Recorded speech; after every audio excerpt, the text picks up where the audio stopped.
Holmegaard er jo et gammelt brand, som har været i danskernes bevidsthed i rigtig, rigtig mange år. Men der kommer alligevel nye ting hele tiden.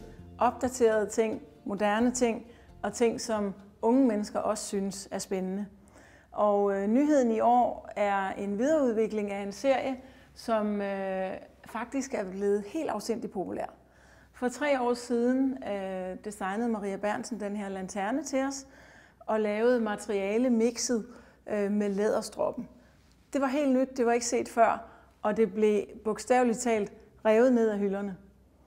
Derfor arbejdede Maria videre og udviklede blandt andet kammerstage og også de her meget fine krukker, som man egentlig kan bruge til hvad som helst. Man kan sætte lys i, man kan tage dem med ud i haven og plukke bær eller kogler, hvad man vil. Meget, meget anvendelige. Og de er også blevet taget rigtig godt imod. Så da Maria skulle videreudvikle serien, så lavede hun det her lysfad, kalder vi det, men det kan jo bruges til absolut hvad som helst. Man kan servere på fadet, man kan bruge det som en lille bakke, men man kan også dekorere det til jul med lys og kogler. Så faktisk endnu en multifunktionel ting i en serie, som er blevet helt utrolig populær. Den har faktisk lige vundet en designpris i Tyskland, og produktet er også blevet rigtig populært for os hos vores tyske og svenske kunder. Julen er jo noget helt særligt hos Holmegaard, og hvert år så kommer der en juleserie, som egentlig er de samme produkter, men med et nyt motiv hvert år. Derfor er det faktisk også et samleobjekt, så der findes nogen, som har over 25 af de her flasker, men med forskellige motiver. Det er i år inspireret af skovene omkring Jette Frølichs hjem. Jette Frølich har designet de her flasker for Holmegaard i over 25 år.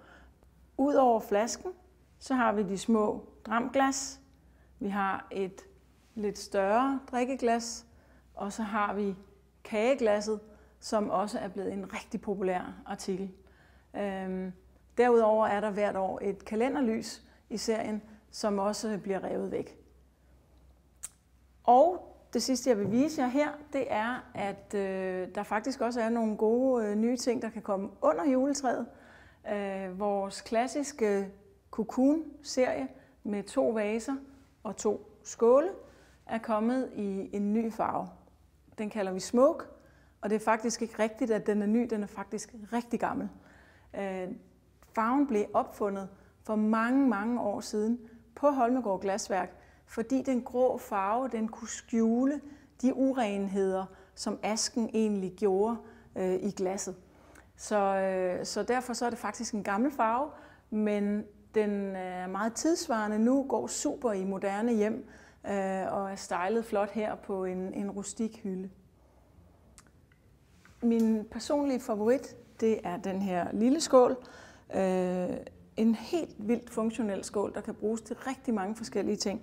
Og derfor er den jo også en oplagt julegave.